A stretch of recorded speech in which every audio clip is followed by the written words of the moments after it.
అద్దంకి వైపు కరణం చూపు పడిందా? ఆయన పోయిన చోట వెతుక్కుంటారా లేక పాత ఇలాకాలో తిరిగి కాలు పెడతారా? అద్దంకి నుంచి ఈసారి వైసీపీ టికెట్ పై పోటీ చేయాలని కరణం వెంకటేష్ పై వైసీపీ నేతలు ఒత్తిడి తెస్తున్నారట. గత ఎన్నికల్లో చీరాలలో వైసీపీ అభ్యర్థిగా పోటీ చేసి ఓడిపోయిన కరణం వెంకటేష్ ప్రస్తుతం చీరాల వైసీపీ ఇన్ఛార్జిగా ఉన్నారు. అయితే గతంలో అద్దంకిలో రాజకీయాలు చేసిన కరణం ఫ్యామిలీకి పార్టీలకు అతీతంగా ఫ్యాన్స్ ఉన్నారట. ఈసారి సొంత సీటు అద్దంకి నుంచి పోటీ చేయాలని కోరుతున్నారట. మరి కరణం వెంకటేష్ చీరాలలో ఉండిపోతారా, అద్దంకిలో తేల్చుకుంటారా? కరణం నిర్ణయం ఎలా ఉండనుంది? ప్రకాశం జిల్లాలోని అద్దంకి నియోజకవర్గంలో వైసీపీకి పూలమ్మిన చోటే కట్టెలమ్మాల్సిన దుస్థితి దాపురించిందట. వైసీపీ ఆవిర్భావం నుంచి ఇక్కడ 3 సార్లు ఎన్నికలు జరిగితే 2014లో మాత్రమే వైసీపీ విజయం సాధించింది. ఆ తర్వాత వైసీపీ తిరిగి గెలిచిందే లేదు. 2019, 2024 ఎన్నికల్లో కూడా సరైన అభ్యర్థుల ఎంపికలో వైసీపీ అధిష్టానం తడబడడం వల్లే ప్రస్తుతం ఈ దుస్థితి దాపురించిందని కార్యకర్తలు భావిస్తున్నారట.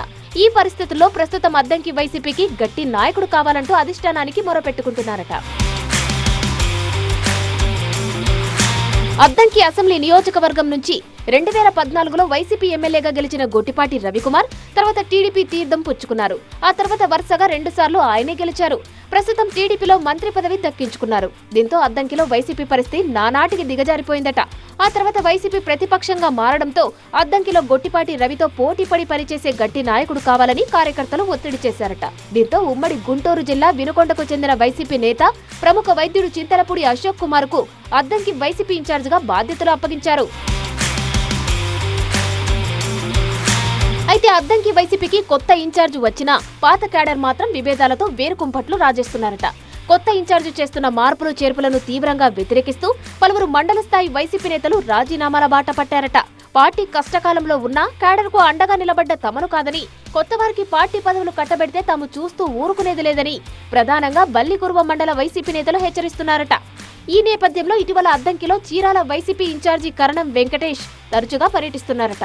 2014లో అద్దంకి నుంచి టీడీపీ అభ్యర్థిగా పోటీ చేసి ఓడిపోయిన కరణం వెంకటేష్ తమ కుటుంబానికి అద్దంకిలో ఉన్న అనుచరుల కోసం తరచూ వస్తున్నారట. తమ అనుచరులు, అభిమానుల ఇళ్లలో శుభకార్యాలు, ఇతర కార్యక్రమాలకు హాజరవుతున్నారట. ఇదంతా కాకతాళీయంగా జరుగుతోందా లేక కరణం కుటుంబం తిరిగి అద్దంకి వైపు చూస్తోందా అని వైసీపీ క్యాడర్లో చర్చ జరుగుతోందట.